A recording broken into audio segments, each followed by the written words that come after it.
Hello and welcome to Catamount Community Connection, your weekly Sunday public affairs show here on Catamount Radio. I'm Brian Collamore and host the 1 hour show. And if you've been listening, and trust me when I tell you, people are calling and saying they are listening.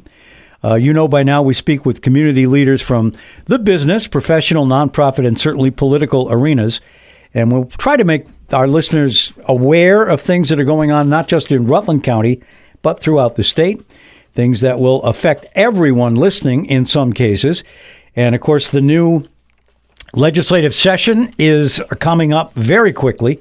And so there will be, no doubt, some new legislative efforts and new efforts to do some things in terms of law that will affect others. And so we'll be going along and letting you know about that as we do.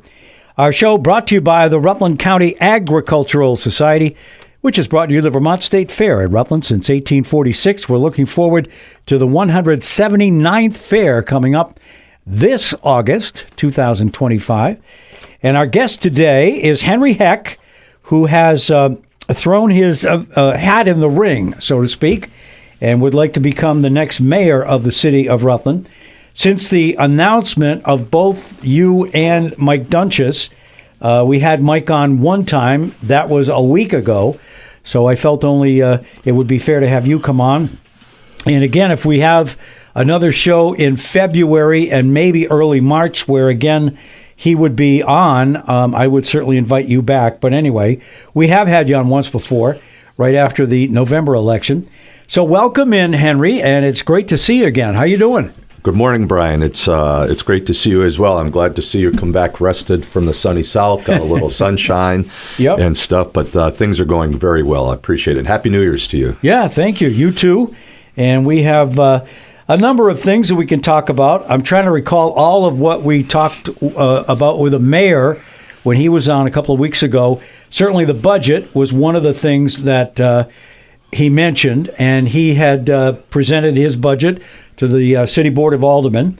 And you're still, I guess, are you still sitting there, or have you resigned your seat? Yeah, so it's a great question because a couple weeks ago, I took what we call personal privilege at the board meeting to announce my so-called resignation.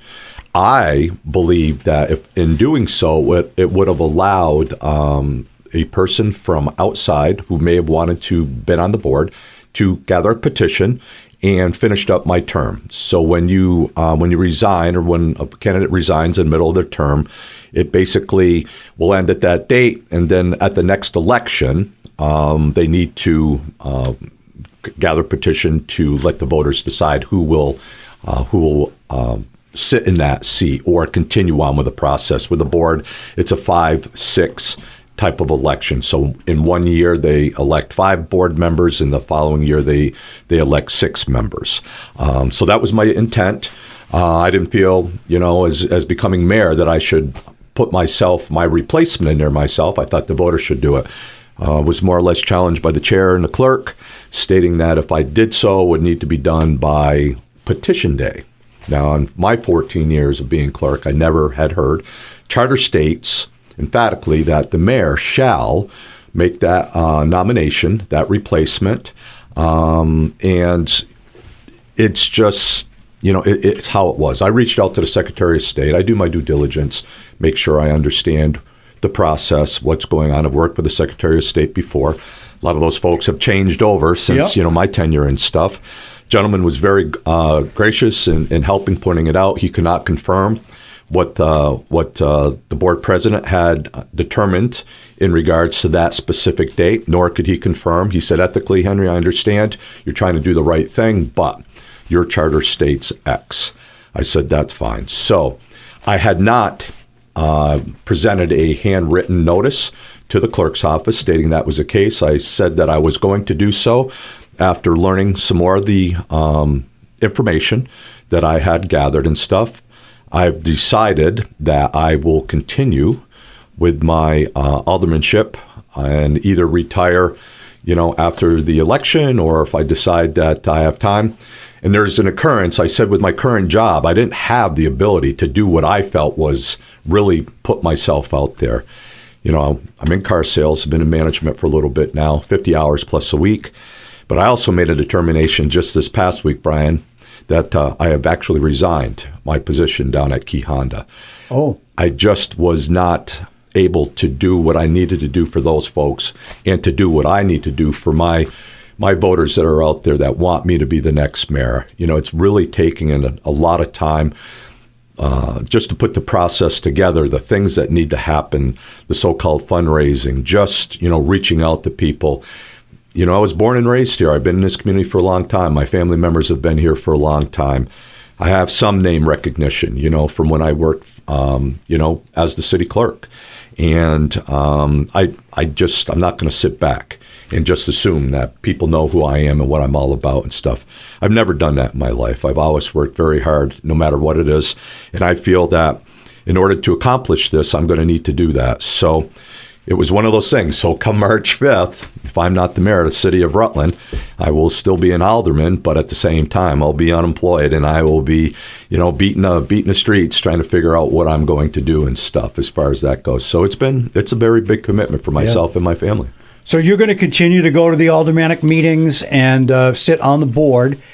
And then is it a one-year term that someone would, well, see, now you've already answered that question kind of, because if you step down, whoever chose to put their name in would be running in essence for a one-year term, but you're going to stay on. Can you do both? Can you run for the city board of aldermen and the mayor at the same time? So I don't need to run for the board. I was elected this past March for a 2-year term. My term would be up at the end of 25, I believe it is, or 26. Okay. Because I was elected here in March of 24. So I would naturally be up there as far as that goes.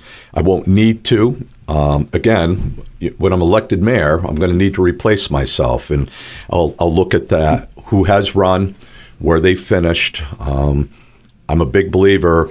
I've seen prior administrations, Chris Loris, even David Allaire, make nominations they thought, people would be really, great. They weren't looking for yes men or yes people. They're looking for people, thought-provoking individuals that could really make a difference on the board, bring new ideas, bring new perspectives, and those kind of things. And sometimes it worked out and sometimes it didn't, as far as that goes. So there's a bunch of different ways people, have kind of approached me in the sense of, what it would be like, how it would happen and stuff. And at this point in time, I think it's the easiest, cleanest way to go.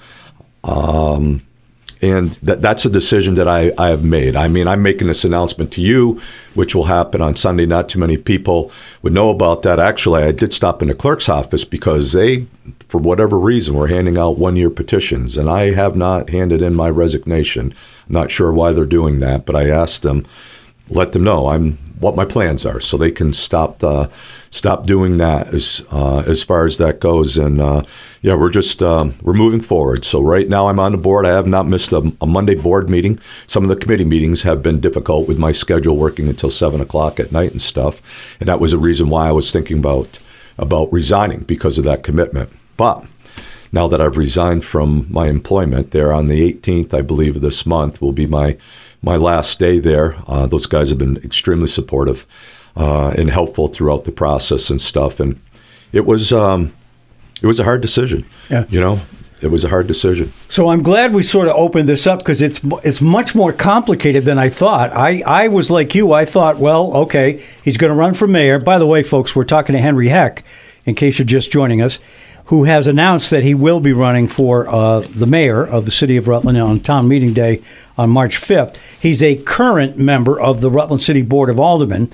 So I always assumed, and again, I didn't read the city charter, so I'm at a disadvantage in that regard, that you would just step down and someone would petition to fill out that one-year term and then go from there. But that is not exactly, as you just indicated, what turned into reality here.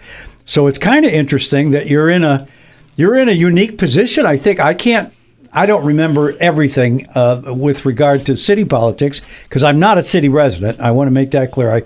I live in Rutland Town. But has there been another time when someone who was a current Board of Aldermen member then ran for mayor at the same time. I don't remember one, and maybe it's not that important anyway. I was trying to kind of filter out all the information you just gave me. Yeah, and just based upon the dynamics of how it works, I know back in the day, Chris Loris took a one-year seat. He was on the Board of Aldermen. There was a one-year seat that was coming up. He positioned himself in 2006 for that one-year seat. In 2007, his plan was to run for mayor. Really, the last time, as far as I'm concerned, and one of the topics I hope to get into you with is that the voter turnout, for a mayoral election was fairly significant. There was over 5,000 people, and I believe that was the last time, 2007, that we had a turnout of that amount. Now, when an incumbent, John Casarino, ended his term, it does open the window. A lot of people say you can't beat an incumbent. It used to be back in the day you could not beat an incumbent. I don't know how far back we goes, but I went back a ways, and when Chris Loris was beat in 2017, it was one of one, if not one of two, that happened. And the thing that I learned as city clerk, you will know when the voters are happy, and you'll know when the voters are not. And that to me has always been one of the things that I just wish there was more input. And again, hopefully we might be able to get into it in the next hour or so here, what my campaign is really about.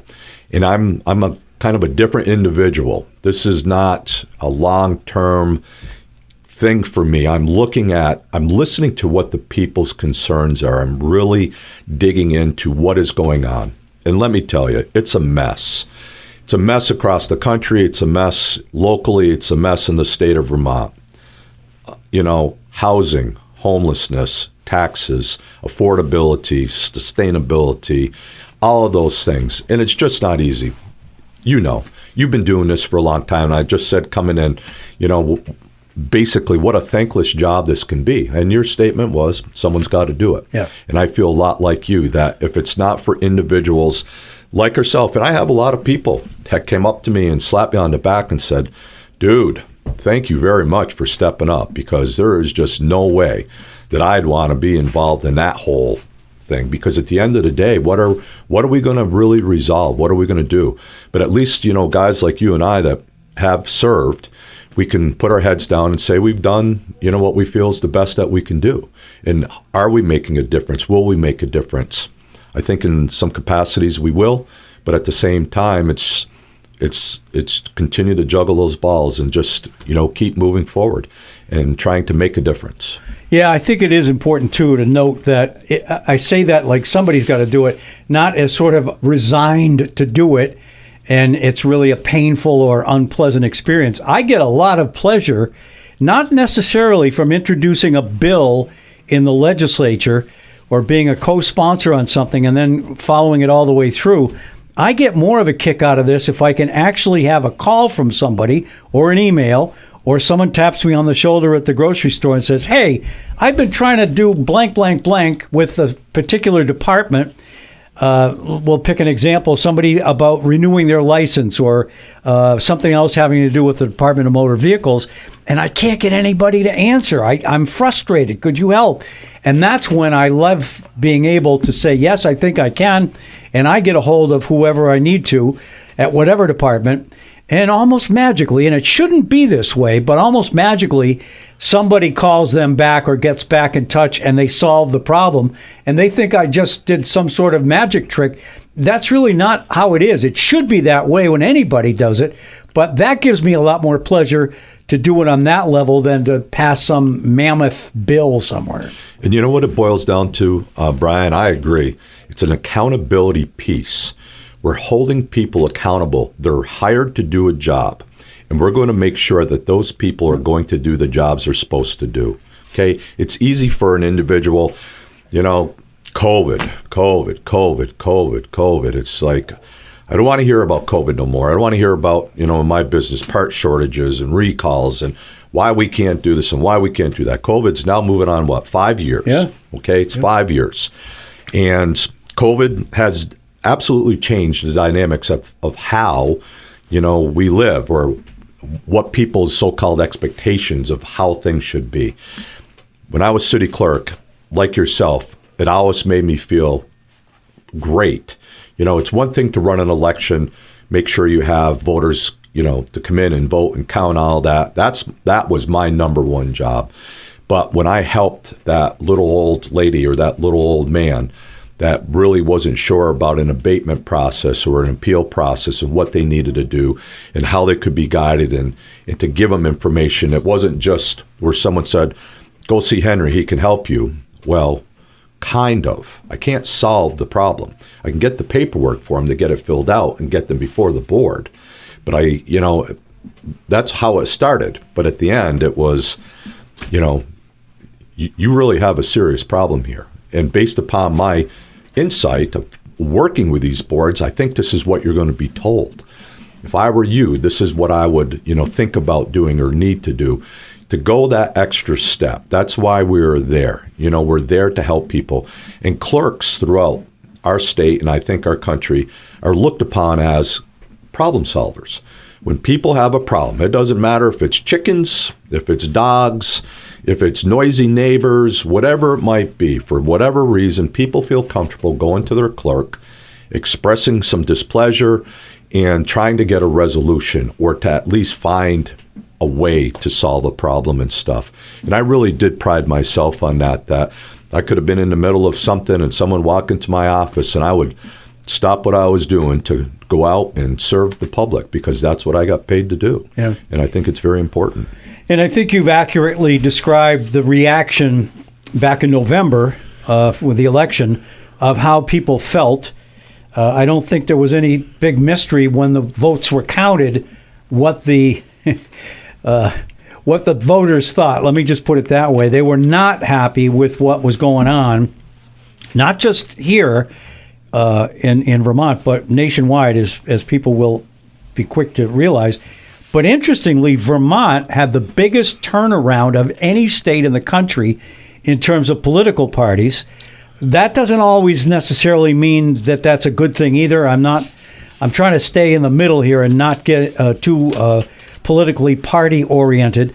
But I think people were very frustrated when they got their property tax bill this year, and that caused a lot of consternation, and it caused a lot of people to turn out and vote that may not have voted. I know when I stood at the polls this year, I had people walk up to me and say, I've never voted in my life, and I'm in my 60s, but I'm going to vote today because I'm blank, blank, blank, blank, blank, whatever the issue was.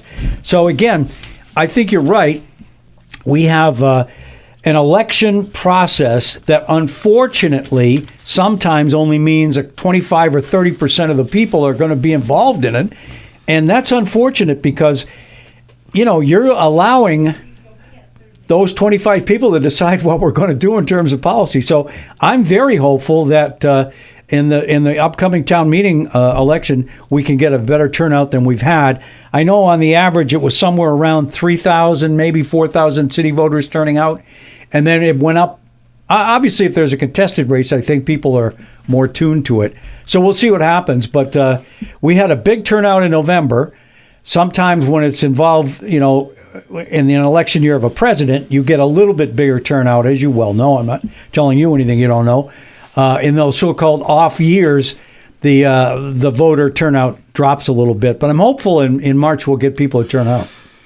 So Brian, I'm gonna head down a path here. Keep me in line, okay? If I start going in one direction or another, all right. I can't agree with you more. There's some things that I looked up that I was hopeful that we might get to speak about today. Voting is a civic responsibility. Okay, I'm one of these kind of guys that I believe as an American, I won't say it's our God-given right. I won't get into the religion and politics side of things, but it is a civic responsibility, like paying taxes, being on jury duty, obeying laws.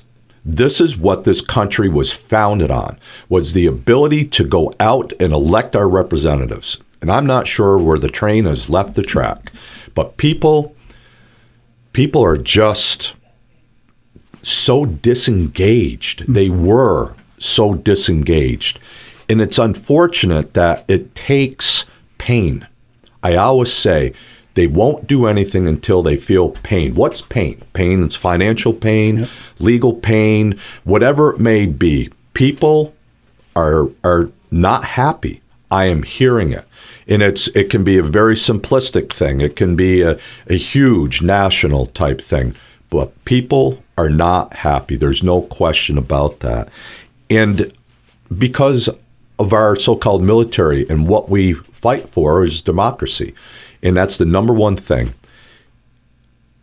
When I say I'm disappointed, I mean it in a respectful way. But as clerk, why can't we? When I left office, 11,866 registered voters in the city of Rutland. That number has grown. And I won't get into the dynamics of our declining population and the census that was done in 2020 during one of the most, horrific pandemics that the world has seen other than the Black Plague. How I hear people talk about data all the time. Guess what? Data is only as good as the information that's collected. If you got bad data, you got bad information. Again, if you got good data, you got good information. It can work both ways as far as those things go. But we have voters in this city, okay? They come out for presidential election. They do their voting. We've seen 7,000, a 70% turnout. I had 2 elections that I was able to, support and work through. And on those elections, Obama's election was one of the first in 2008 when I was, first appointed. You had a huge turnout. It was like a record turnout. So there's voters out there. It's how do we get them reconnected? How do we make them understand that, well, my vote's not really going to matter? And I had people come and tell me, those absentee ballots don't get counted. You guys just throw those away. And the misinformation, a lot of people unhappy with the state during the pandemic, sending ballots out. You got folks for, you got folks against. And what I tried to do was I tried to educate my voters. And it was older folks. I'm not going to do this. I want to go to the polls. They didn't care about pandemics. That voted, they wanted to go to their polls. And I said, that's great. You know what? Do yourself a favor. Open the envelope, take your ballot out, fill it out in the comfort of your own home. You can do it there.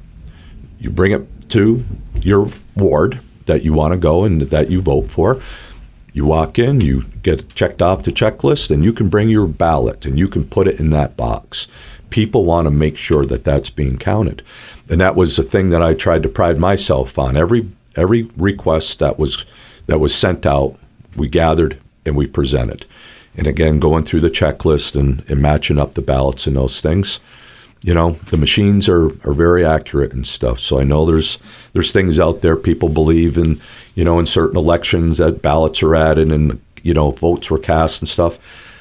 California may have just settled, finalizing their election. You know how long it takes to verify, 50,000 votes or 50,000, how about 50 million or 30 million, whatever it might be in Florida and California.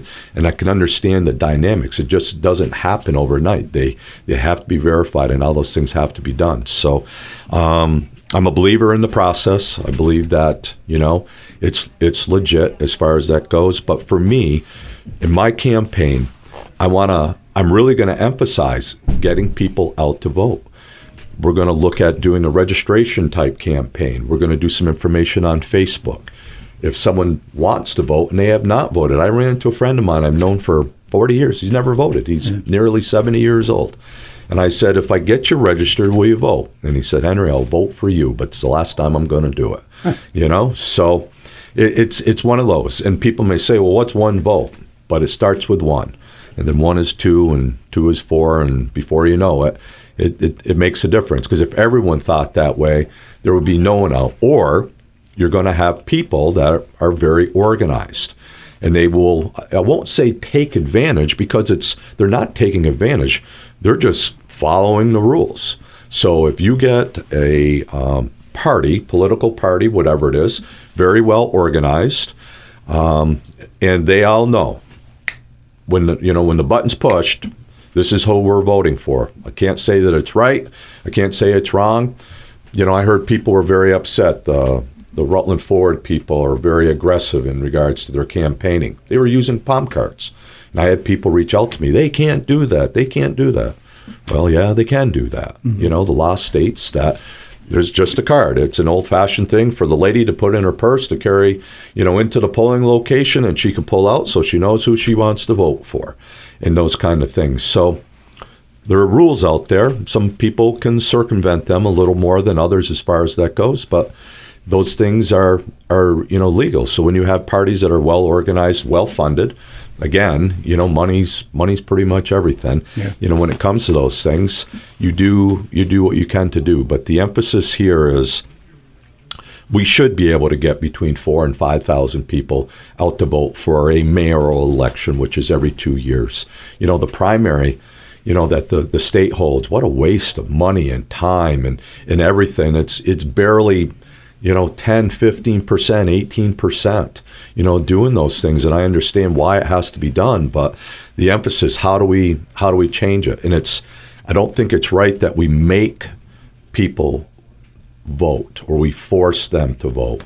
And I know that where I came from, I don't want to see anything with electronics. I don't want to see a phone type of thing done. I mean, there's enough stuff going on out there in the cyber world that I don't care what kind of protection you have. There's people out there that can manipulate those kinds of things. So what we're doing, the machines that we use, they're not hardwired. They're not Wi-Fi'd.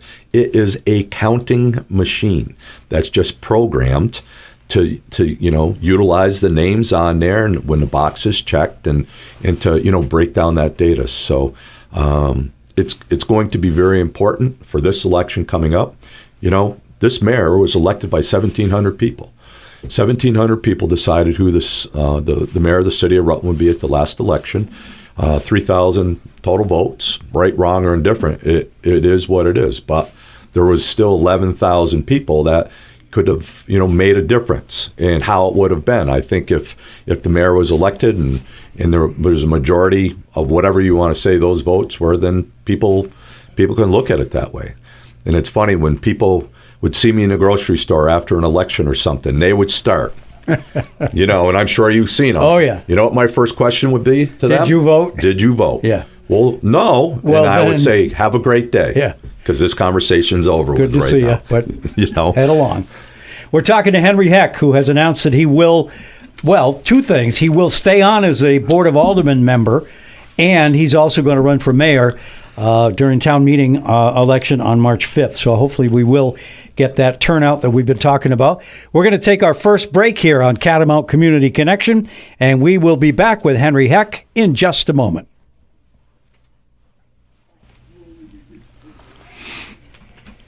We are back on Catamount Community Connection. I'm Brian Collamore, your weekday or weekly host on the program. And today we're speaking with mayoral candidate Henry Heck, who is also still on the Board of Aldermen and will be for the next year unless he wins the mayoral race, in which case it kind of gets complicated here. But anyway, I'm glad we opened the show by explaining the process, because for those of us that have never read the city charter, me included, I wasn't aware of that. So we'll see what happens, obviously, on March 5th. But let's use that as sort of a jumping off point for the next segment, Henry. What would you do if you became mayor of the city of Rutland on March 5th? What sort of things would you be looking to do and maybe not do? Yeah, it's a great question. Everyone wants to know, what's my stance? What do you believe in? What don't you believe in? All those kind of things. And it's a very fair question. I'm going to be a little bit different, I think, in regards to the answer, because when I worked and managed people, whether it was in the restaurant business, automotive business, never about me. People didn't work for me. People worked with me. That's the attitude that I have had my entire life. There's good people at City Hall. There's good people within the administration. I believe that at some point in time, we're going to, take a look at the leadership, make sure the right people are in the right places to guide the rest of the worker bees, whatever you want to call those folks. I don't have a personal agenda. I'm not going to come out and say I'm going to, make sure that we have 1,000 units in housing. I'm going to, take care of the homeless people. I'm going to solve the crime issues. I'm going to be able to bring more police to this city. I'm going to do. It'd be great to have a movie theater. Whatever is being promised, it's not about me. I'm hearing the concerns of people today. People are concerned with affordability. People are deeply concerned about safety. Shootings again in the city, accidental mishaps, however the police want to present them. It's still one of those things. I don't like the fact that we're reactive when things happen, especially significant type of events. That's when we get together as a community, which we are a great community when bad things happen, but I'd rather kind of avoid those kind of things. I don't want to have those events that have happened in the past to make us change what it is that we need to do. I believe that as the leader, the so-called guy, I'm going to have the best people that I can have to help me and this community make the best decisions. Are we asking questions? Are we really pushing the envelope? People don't like the negative side of things. They don't want to hear about bad stuff. They want to hear about good stuff. That's kind of okay, but the foundation, if we don't have a great foundation, Mike's plan is 1,000 units of housing and those kind of things. It's an interesting concept, and we do need housing. There's a stat here that says, it came from the World Population Review, that Vermont is the 8th highest housing cost with an average cost of $300,000. Okay, so for the affordability piece of it, only 15% of the people living in the state of Vermont can afford that. So here we have a housing crisis, yet we have a income crisis as well because we don't have high-paying jobs. Is it the chicken or the egg question? Do we need housing? Yes, we do. But the people can't afford houses. They might be able to afford to buy them, but there's associated cost with houses. As you and I both know, you walk by my house, you've seen what I've done over the last 4 or 5 years. It costs a lot of money to upkeep homes and to do those things. So it's great to look at something, but are you really looking at the big picture? What is it that we need to do? A $60,000 a year job, Brian, it's not bad, but it's not great. That's $30 an hour that you need to make, in order to have that kind of income. Those kind of jobs aren't out there. And, it's interesting when you look at that statistic. I remember going to a meeting, and I wanted to make sure. I never like quoting something unless I'm 100% positive about what I'm stating. But I went to a meeting, Mary Moran. I don't know what it was directly involved with, but I was shocked when I heard that it was somewhere between 60 or 65% of the kids in Rutland City school systems were at poverty level or needed some kind of assistance. Okay, that's a pretty staggering number. And if you look at what poverty level income is and stuff, I don't know how people, can survive. We talk about, the economic things. What are we going to be able to do? A 2x4 that used to cost 98 cents now costs $4. This is up, the remediation in the pit was $500,000. Now it's $5 million. You talk about Linda Lee. It's $1 million to do this, or it's going to cost $10 million to do that. These are numbers that just get thrown out like it's $10. What does it take to do a bond?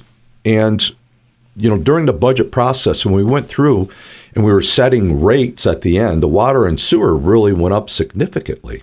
And I'm saying to myself, that doesn't seem right. It just wasn't jiving to me. It had to do with bonds that voters have approved. And I'll tell you again, in my past clerkship that I had, money questions within this city almost never, ever got voted down. You have the social services out there that ask, and I support a number of these agencies and stuff. But you're talking about, what was $300,000 when I first started could be close to $600,000. That's a penny on the tax rate. Well, what does a penny mean, Henry? When you're talking about, they always take an average of a $150,000 home. And what is that going to cost? Well, it's $23. Well, what's the big deal? What's $15? What's the big deal? It's $80. What's the big deal? Year after year after year, Social Security benefits for, those folks that are just living on Social Security, they don't go up like that. They're on fixed incomes. Those people, just don't have that income. $5 to them might as well be $500 to them. They don't have that kind of available cash and stuff. So looking at all these projects, looking at the housing, looking at the homeless, looking at public safety, these are all, of course, going to be number one priorities that we're going to take a look at. And I'm the kind of person that this isn't what I say is a long-term gig for me. I'm hearing what people have for complaints and concerns. I am willing to go out and ask some pretty tough questions. Why is this happening? What is the accountability? Why is this department not following through on this? Why are these people feel they're not being heard? Why are they being told that we can be there in 20 minutes? We can't do this. People can walk into your house and it's not a problem. People can get into your car, drive it around for a day and come back and park it, and it's okay. It's legally okay to do. Some of these things just, they don't resonate with me. I'm sure they don't resonate with you, and they don't resonate with a lot of the normal folks out there that are trying to survive day to day by going out and working and do the things that they need to do. So there's an aspect to all of this from what I learned, and there's important, departments. Mary Markowski, our treasurer, I've worked with Mary diligently over the years. When COVID was around, Mary and I saw more of each other than we did probably of our families, working 7 days a week, trying to figure out certain things. But there's also an office, it's the assessor's office. And the assessor, Barry Keefe, very good friend of mine, God bless his souls. I learned a lot of stuff from Barry in the day. And Katie Langlois, who is in that position now, I fully support Katie, fully support Mary. I think they work extremely hard for this community, and they have the ability to make a difference, by listening. What is it that we can do? And it's not that we're, creating more taxes the answer. It's the distribution. Is everyone paying their fair share? And I don't want to get into the dynamics of how it works, but the grand list, if the grand list had X amount more value to it, then taxes go down. Reappraisals come when everyone's scared to death of that reappraisal. I believe after talking, which I do, I communicate with these folks on a weekly or biweekly, stance here and talk about what's coming and what we're going to need to do and how we're going to need to look at that. I'm hopeful that it's going to make it more equitable, and we're going to do things that I am going to do things that maybe no one else has thought about. And at this point in time, I would refrain from sharing on some of those things because, you can't have your cake and eat it too type of scenario. So they're tough questions that a lot of folks may not ask because of their politicalness of what they want to do. I'm not that guy. I'm going to ask questions, and I'm going to make sure that we're doing what is best for our community, our city, and our taxpayers, number one, because those are the folks that pay my salary and pay a lot of other salaries and pay to get the roads paved and pay for public safety and the recreation and all those kind of things. We're talking to Henry Heck, who will be a candidate for mayor in the March 5th town meeting day election.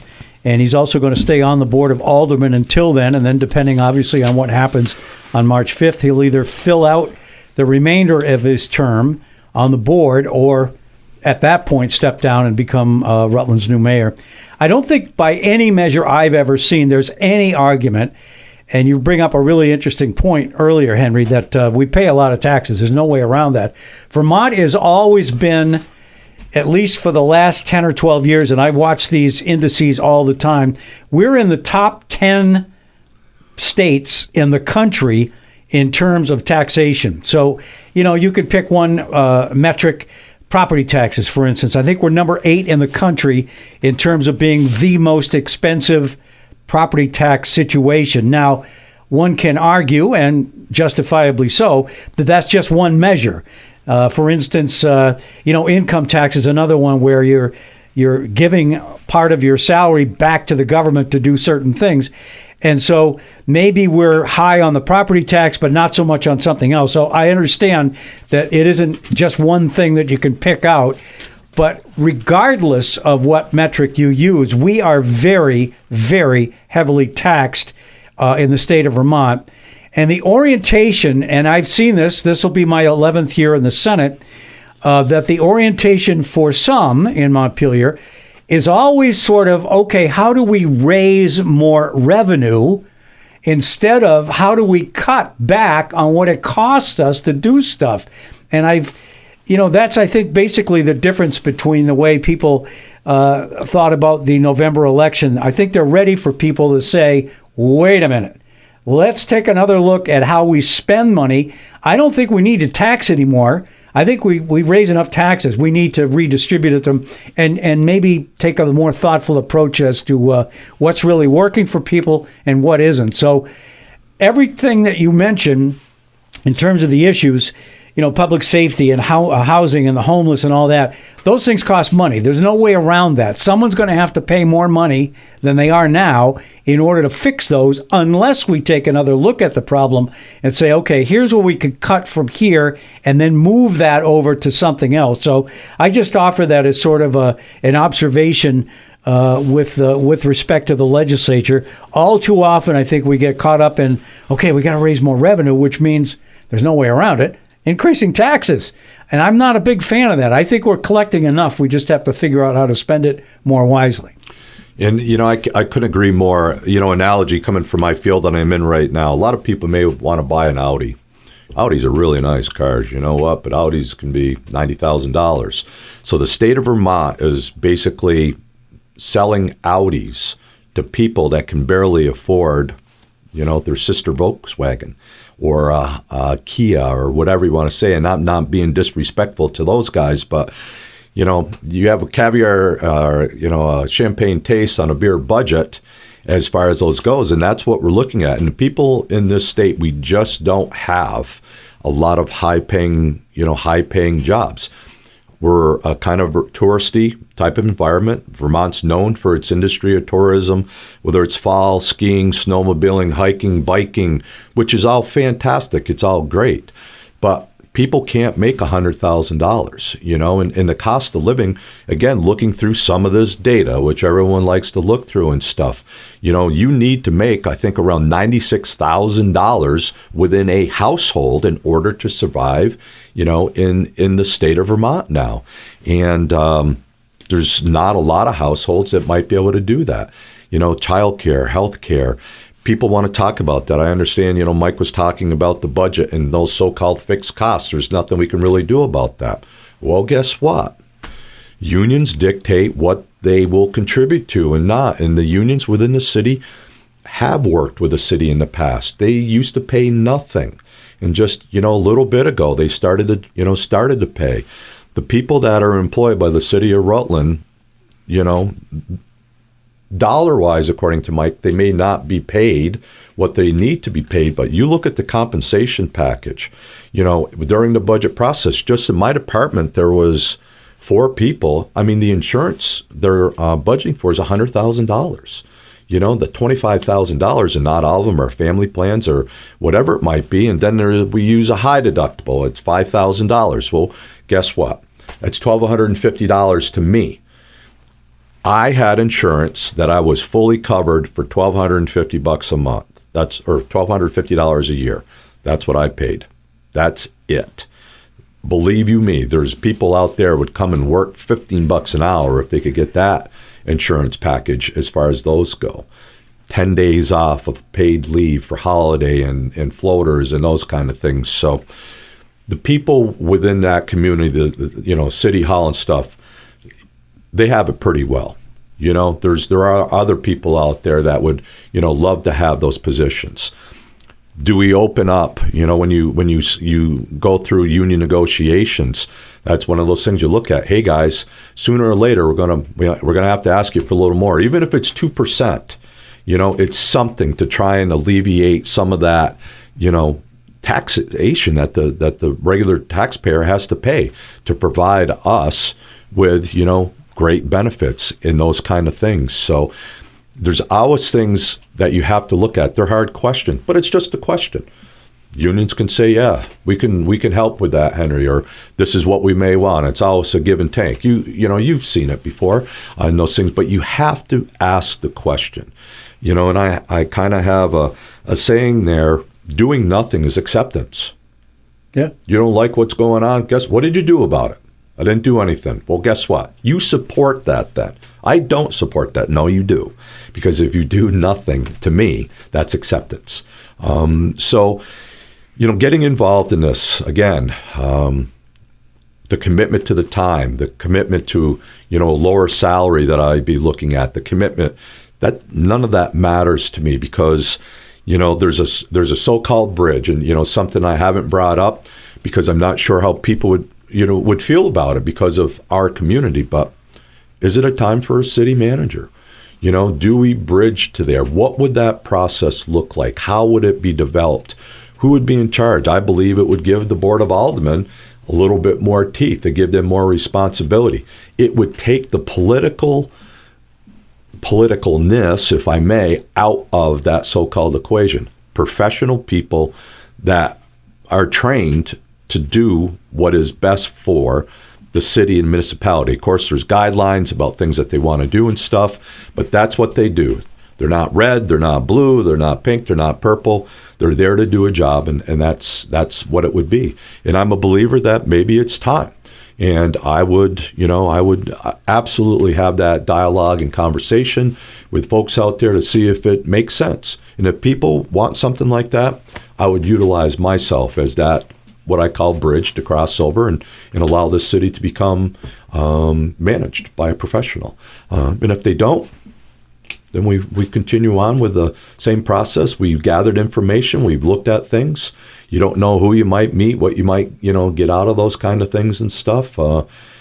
It's and again, it's just information. And for me, it's always been about providing more information to our city and, members of the community, because I really think it's important that they have that. And people are kind of feeling like they haven't been heard.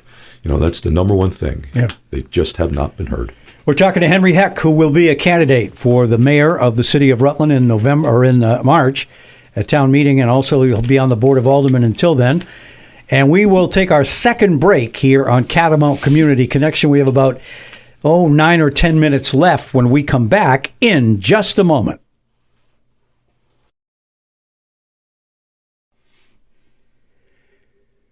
We are back on Catamount Community Connection, the weekly public affairs show here at Catamount Radio. And our show brought to you by the Rutland County Agricultural Society, which has brought you the Vermont State Fair at Rutland since 1846. And the 179th fair is now on the horizon for this coming August. Again, on behalf of the Agricultural Society, thank you to everybody who attended this year's fair.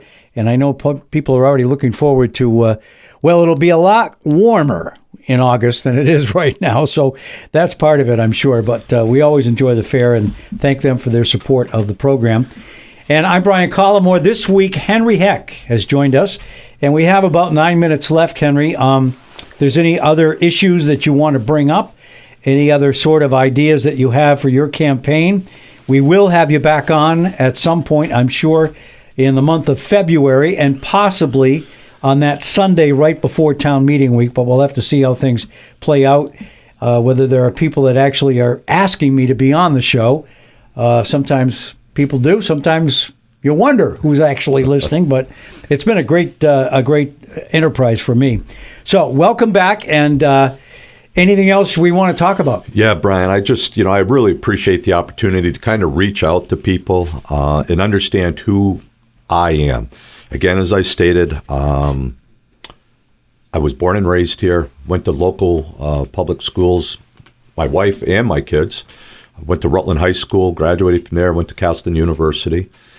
Been in this, community, working, small business owner, successful, non-successful, been involved in some situations that were really very positive and some not. I had a teen club back in the day. I got smack dab thrown right into the middle of Los Solitos, and I think that people know who I am and what I'm all about. With those things, I looked at teenage kids and gangs, and it was a pretty significant event for this city at that point in time. And, got to close up my shop. I'm not gonna be involved in that. It's just not a safe thing. So I've always had the best interest of people, not myself, but people in general. What is the right thing to do? What is the best thing to do? And as I move forward with this, it really is all about understanding the dynamics of what people are concerned with and how we're going to do it. We're going to, utilize the resources that we have. We're going to call upon the state of Vermont to look at Rutland City and Rutland County as not the redheaded stepchild. We don't want to be a dumping ground. And we want to do what's best for our community and the people within this community. I'm all about people coming here. I'm all about welcoming people, as long as they want to be productive members of our community. They want to be proactive. You don't have to be rich. You don't have to own a business. If you want to come here to have a better life, as long as you're productive, you want to work and you want to contribute, there's absolutely no problem with that. And I think everyone understands those dynamics. The refugees was a controversial thing that we had in the past and stuff. And people are like, it can be mind-changing sometimes. You want homeless people, or would you rather have, refugees and stuff, people that will contribute? I understand, homelessness, I guess that's not the politically correct term, unhoused, whatever it might be. I don't know. To me, if you don't have a house, you're pretty much homeless. So I call it the way I see it. I'm old. I've been around for a little bit and stuff. And my views are a little bit different, but I call it old man wisdom, because if you've been around for 63 years, you've seen things come and go and you understand those dynamics. But, the number one thing for myself right now is getting people to hopefully get engaged, to get out there. I have been very well received, and it's the kind of thing, and I'm sure you've experienced, oh my God, Brian, I really support you. I wish I could vote for you, but I don't live in Rutland. I want to do this, but, I don't live in Rutland. And we always hear about, those things or those people that are out there. But there is a way, and I'm definitely will reach out to the voters of this city. And I'm going to ask, and the number one question I'm going to ask, please vote. I'm not going to ask to vote for me. I'm going to ask them to please vote. Make a difference. Be heard. Because that is just one of the things I'm hearing. It's very easy to sit at home, play keyboard warrior, like the armchair quarterback. It's great to, to be vocal and to do all those things. But if you really want to be heard, it's very simple. You just got to check that box, whether it's in March or it's November. And I'm very, very passionate about that. That's what I did for 14 years of my life, was to make sure that we got people out to vote and those votes were counted. And I'm going to continue to follow that process and understand. There'll be some Facebook things we're going to work on. Yeah, I was going to ask you whether you have methods now for people to get engaged with your campaign. Yeah, absolutely. Reaching out, I'd be happy to walk people through. To register to vote is very simple. You just need a driver's license, some form of ID. You can self-administer the oath. Basically, we'll set up, tell you what ward you'll be voting at based upon your geographic location, where you live in the city. All that stuff, it takes 10, 15 minutes. And then you're good to go, whether it's one time or it's for the rest of your life. Kind of like giving blood.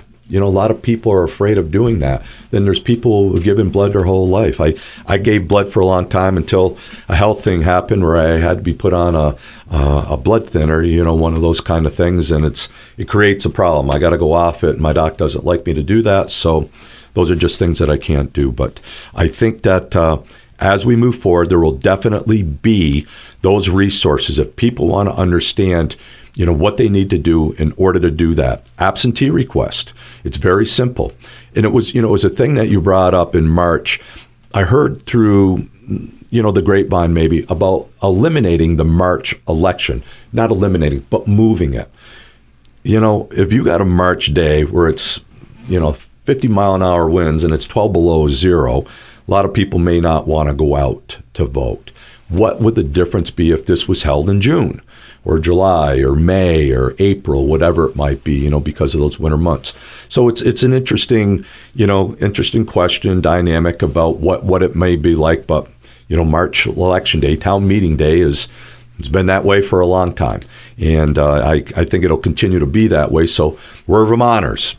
It's not like we're not used to the cold or snow. I remember we walked uphill to school both 6 miles, both ways, with 12 feet of snow as far as that goes. So we're used to those things and getting out. But I'm going to see if I can offer assistance.